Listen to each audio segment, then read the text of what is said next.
I'm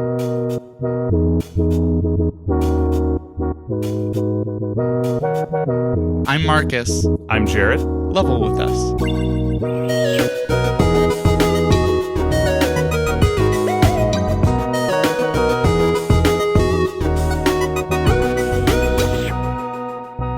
Welcome to the fourth episode of Level with Us, where we play the same game as our audience and discuss how we thought it was. And today we're going to be talking about the indie game Overboard, made by developer Inkle. But before we can talk about what we thought, Jared, do you want to tell us what's happening? All right, here's what's happening. In this reverse murder mystery, you play as Veronica Valenzi, an actress who got fed up with her husband and just pushed him off the side of a boat that was taking them to America. In each run, you play this game by walking to different parts of the ship, planting evidence, and finding out what people know in an effort to not get caught. Will you get away with murder? And if you do, will your husband's life insurance cover you? No matter what, there's always consequences to your choices. Thank you, Jared. Which reminds me, this is going to be a discussion of the full game, so expect full spoilers ahead. This is actually a very short game, and it's best experienced fresh, so I would highly recommend that you revisit this podcast after playing the game for yourself. But I have been really excited to ask you, Jared. You and I have often connected over murder mysteries, generally, especially kind of those warm and cozy Agatha Christie type murder mysteries. How did this hit you? What did you think? Yes, I do happen to be a fan of the genre. I like murder too. You can just say it. You can just say I like murder. Okay, I like murder. Thank you. When it's done tastefully. That's I crucial. like tasteful murder. Right, and murder mysteries, they're not so much about the murder as much as the whodunit aspect. And I was very surprised as I played this, that this very much feels like a detective game. Even though you're the murderer, you know who did it. It still feels like you're gathering evidence. You're still like tracking, okay, who saw the crime, who was where, when. And I don't know, I was like trying to piece together the story, even though I knew what the end result was. So instead, they kind of flip it around, and the end result is, do you get away with it or not? So there's multiple different endings, you could say. And yeah. So I was pretty surprised at how murder mystery it felt despite that twist. I've actually been listening through the book, The Murder of Roger Ackroyd, or something like that, from Agatha Christie. And yeah, I was also surprised how this still feels very much like a murder mystery, because in that book, and I assume a lot of other mysteries, there's this aspect of everyone here has a secret. And so it kind of expands it past this one whodunit and more of like a let's figure out each one of these little links. And yeah, I think this game sort of has that, where you're figuring out each of these characters' different stories. Yeah, that's kind of interesting. Instead of like, what would their motive be? It's like, what can I do to connect them? What can I do to create a motive for them? Which is kind of cool. It's pretty novel. Right. Yeah, so this is a game, if we haven't said it yet, where you actually not primarily, you are only selecting dialogue box choices. Usually there's an option of 3, and you decide. Sometimes it's actions like, jump overboard, push them overboard, or walk away. Sometimes it's things that you say, like you can several times just admit you're guilty and these different things. So it's interesting. It's definitely a branching tree narrative where everything you say can potentially break off into different stories. So did you feel like the choices felt like choices for you? Or did it feel kind of restricted in that sense? I didn't feel restricted by anything. It felt like any adventure game, and certainly what's going on under the hood of this game is very complex, because there's so many characters that remember different things based on what you tell them or what you show them. And like I said, there's multiple endings. A lot of them are very similar, but different extenuating circumstances. For example, there's a character that may or may not show up at the end when the detective character gathers everyone together, depending on what you do. You can actually kill other characters, which I didn't realize until a few runs in, which is kind of crazy. Oh, and also the game keeps track of time. Every action you do takes up a few minutes of time, and if you're good, you can remember which characters will be where during what time of day. You as the player, you basically play in a time loop. So it's kind of fun to see how that plays into where the characters are on the boat at different times. Yeah, I think the clock is like really the clincher for making this feel like a meaningful, complex puzzle type game. Because if it was just, make dialogue choices every playthrough, then it's really just a choose your own adventure story. But the thing is, with this clock, you can make decisions based on when to do what, where to go at certain times. That's right, and there's like separate ways to get the same object from certain characters, or there's separate ways to make a character not talk. There's like actually different options to do that. And also, crucially, like you said, I think the time limit adds a lot of replay value. I think if you could do everything in one run, then you would just do one run and wouldn't play it again. But because the game gives you objectives, like for multiple runs, saying, hey, now try and do it, but learn this character's motive, or now try and do it, but have $1,000 in your pocket, or have £1,000 in your pocket when you get off the boat. Oh, I actually didn't see that one. That's cool. That's one that hasn't popped up for me. So that's interesting, because I do think I have played more playthroughs than you, Jared. Probably. Just because you said like you recently figured out that there's murder, like you can do more murder. And I did one playthrough where I was able to kill every character. Wow. Which is actually very difficult, because there are certain times when there are certain areas where there are certain people there, but you want to make sure someone else isn't there because you can't kill them when someone else is there to witness it. Like that'll...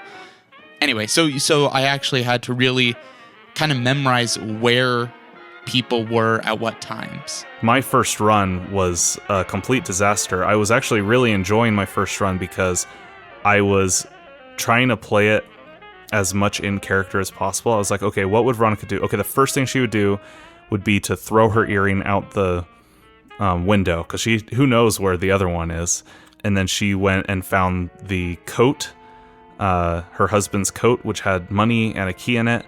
And so she immediately took those. I had her do her regular routine of going to breakfast and, just doing what was expected of her, and telling people, I don't know where my husband is. I haven't seen him since last night, and try and be as truthful as possible, kind of.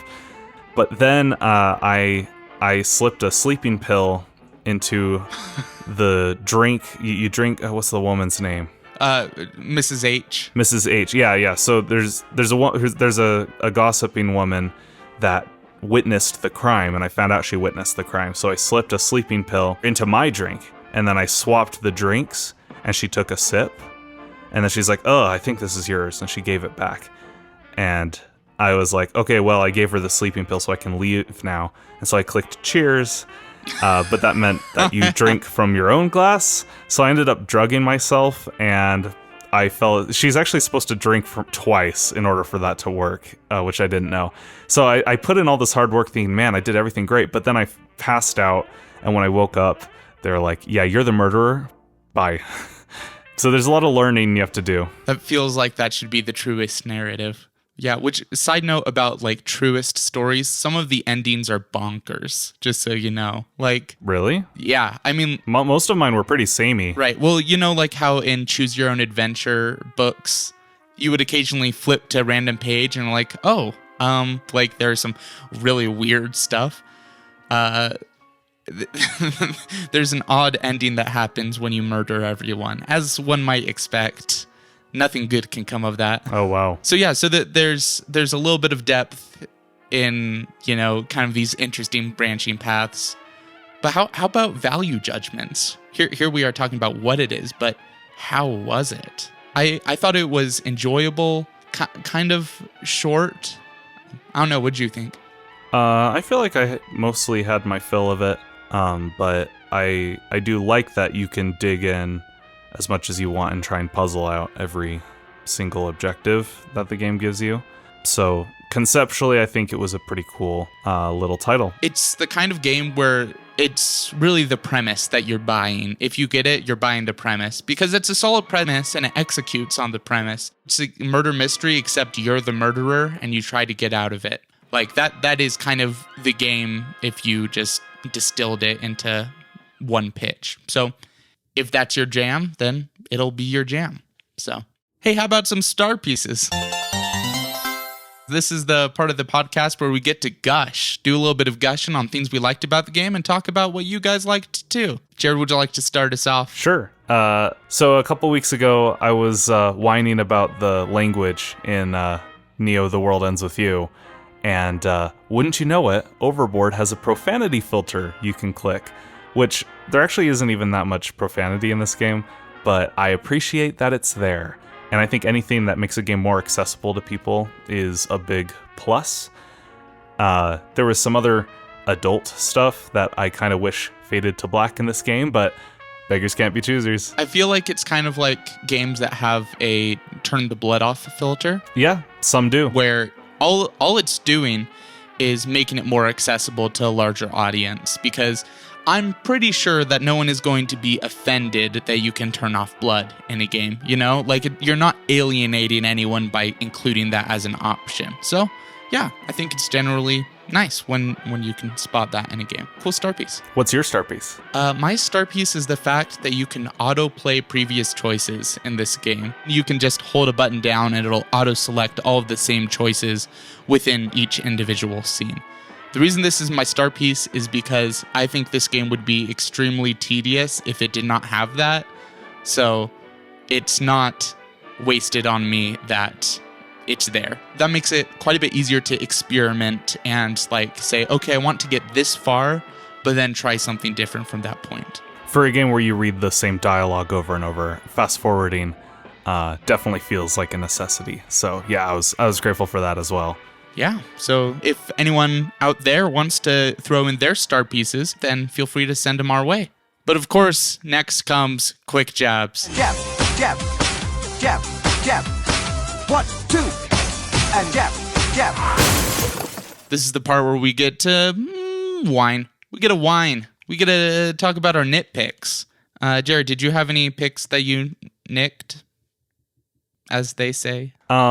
Right before we started recording this, I was playing the game, and I was trying to get one objective, and I spent at least an hour without success trying to get it, and that is get 1,000 pounds by playing a card game, and that was really frustrating. I don't mind luck-based stuff, but I didn't like how much time I had to put into actually getting that objective, so there's probably harder objectives than that in the game, but for me, that was the hardest one, so that's my quick jab. Yeah, I feel that.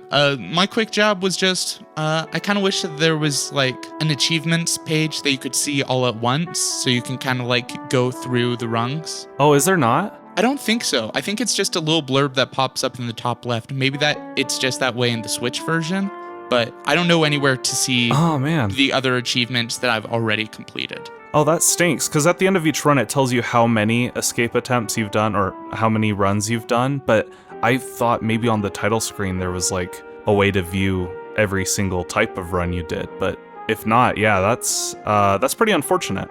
Yeah, hey, give me 2 minutes and I'll double check this. 1 second. Yeah, sure. I'll just jump overboard real quick. One second. And the only options are begin again or continue.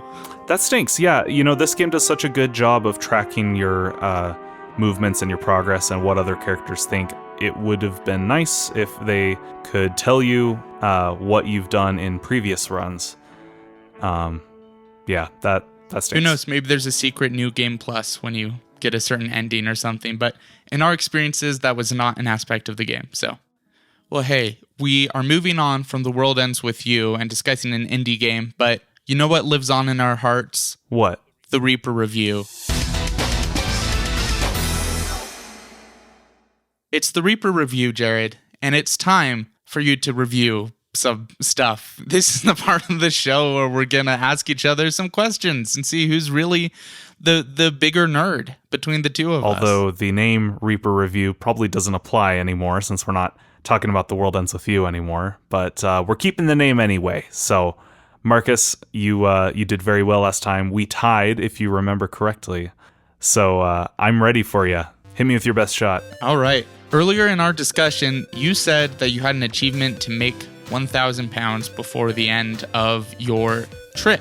It sounds like you think that gambling is the only place you can get money. Maybe you don't think that, but I'm about to find out. Name 2 other places you can get money on the ship, not counting the wallet.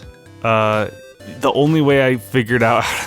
well, this is probably why I had such a hard time making money, is because I thought you could only get it by taking it from your deceased husband's wallet and gambling with it.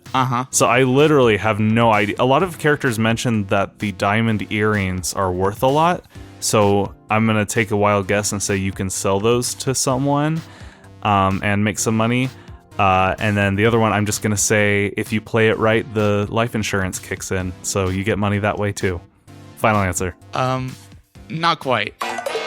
Oh, man. The other 2 ways are, 1, instead of putting money in the alms bowl, if you go there after someone else has visited, you can take money out of the alms bowl in the chapel. From the chapel area. That's right. The other one is you can, instead of saying don't come into the initial bellboy, you can say come in, kill him, and then he has 200 in his pocket.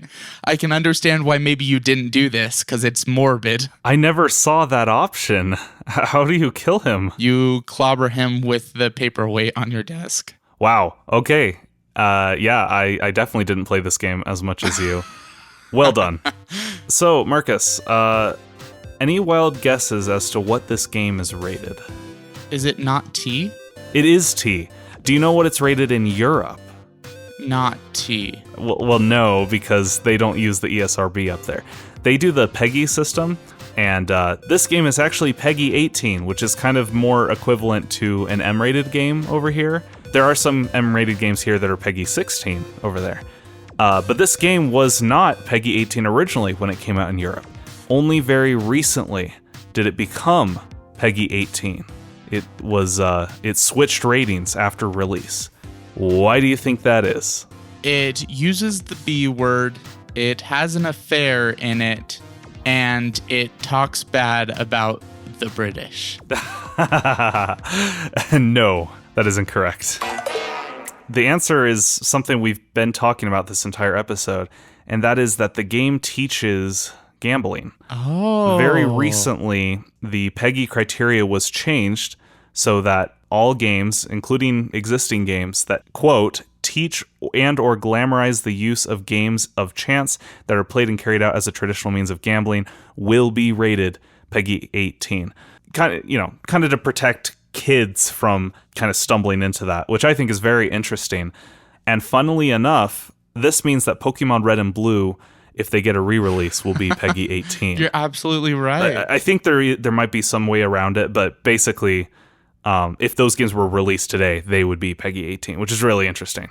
So, I feel like that question was fair. I got it very wrong, but the information was in front of me. I could have gotten it right. I learned a thing. I think that was a very good question, Jerry. Thank you. Sorry, I didn't give you multiple choice. I usually do, but I didn't want to go easy on you this time. I could probably have guessed it if it was multiple choice, because I do remember hearing about these recent kind of our loot boxes gambling discussions in video games. So right. Yeah, so we got one more segment, and that's rabbit holes. It's a part of the show where we get to talk about whatever we want to talk about. Jared, what rabbit holes have you been into this week? So I like the game Magic the Gathering. I used to play it quite a bit a couple years ago. I haven't really kept up with it recently, but they just announced that there's going to be a Lord of the Rings set, and that makes me very excited. It doesn't come out till like 2023, I think. But for my rabbit hole this week, I just wanted to read off my wish list for that set. So first of all, I want a Gandalf card that is two-sided and switches from gray to white. Absolutely. I also want a two-sided Gollum that frequently flips. I want all the basics. Orcs are red, Ents are green, but the biggest thing I want, and I don't know if they're gonna do this. I feel like they're not. I really want as many named characters as possible. And you might be thinking, oh, well, of course they'll do that. There's lots of characters to choose from. Well, there is, but Magic has a rule that in order to have multiple cards in the same deck, they have to have a non-unique name. Which means if you have a named character, they have to be a legendary creature, which is a rule they added in that you can only have one on the field at a time, which again makes sense, but that also limits how many legendary creatures there are because they're always rares or mythic rares. All I'm trying to say is I really want to have lots of named characters. Make legendary creatures uncommon or just get rid of the legendary rule. I want to have the thrill of opening a booster pack and not knowing whether I'm going to get Boromir or Farmer Maggot. Because there's already plenty of races, right? Like, there'll be trolls and Nazguls and Gondorian soldiers and Ents, but I want lots of named characters, not just the Fellowship. I want Eowyn, I want Elrond, I want Tom Bombadil. That's what's been on my mind lately. Yeah, I think that you are joined by many people in hoping this better be good. Well, I've been listening to a podcast that Jared has heard me mention several times before, The Adventure Zone by the McElroy brothers. So this is a Dungeons & Dragons podcast. It's an actual play podcast, which is a poppin' genre nowadays. And I enjoy it a lot, even though it's kind of like equal parts comedy and like some actual story in there. I've really been enjoying this new season, which takes place in an underwater city. And I like kind of those unique settings that feel fairly new or take things in a new direction. So it's pretty good. What's the premise in a nutshell about this underwater city? Yeah, so magical world, and the magic kind of has pollution as part of it. So they've kind of wrecked their world. And then some people hear a voice that says, "When kingdoms fall, the sea provides a home for all beneath the tides." So there's this idea of like a whole bunch of people are like, okay, how do we get down there? And then they create a city, and now they're in a place called the Ether Sea where there's a bunch of weird stuff. And I assume that the larger plot might deal with like the gods that created magic in the world or something. I'm sure it'll balloon out, but right now it's just people living under the sea because everything else is garbage. Cool. Well, thanks everyone for joining us for this discussion on Overboard. If you have any thoughts about the show or just want to reach out, you can email us at levelwithuspodcast@gmail.com, or you can post a comment on the video. Oh, Jared, do you want to tell us what game we're playing next week? Yeah, we are going to do WarioWare Get It Together. So if you want to toss in your 2 cents, just message us like Marcus said. Sweet. Well, hey, we'll see you next week. But until then, I'm Marcus. I'm Jared. And we'll level with you next time.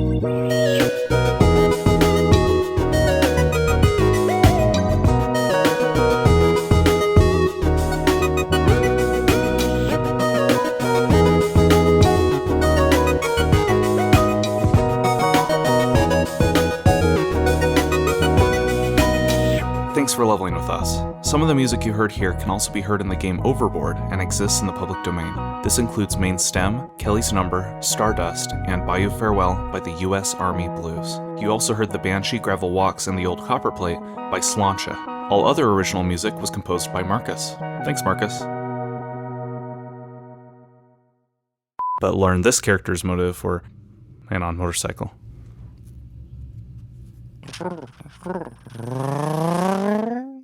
Is now a good time to tell people that if they invest $1 into our Patreon, they'll be put into a raffle where they could win $2? You can say it, but then you would be a liar. Cool. Well, thanks everyone for joining us for this discussion about Overwatch. No, wrong. Try again. Thanks to everyone for joining us in this discussion of Overcooked 2. It's basically the same game. I like the murder in this. Yeah. I love watching you die inside thinking about editing this.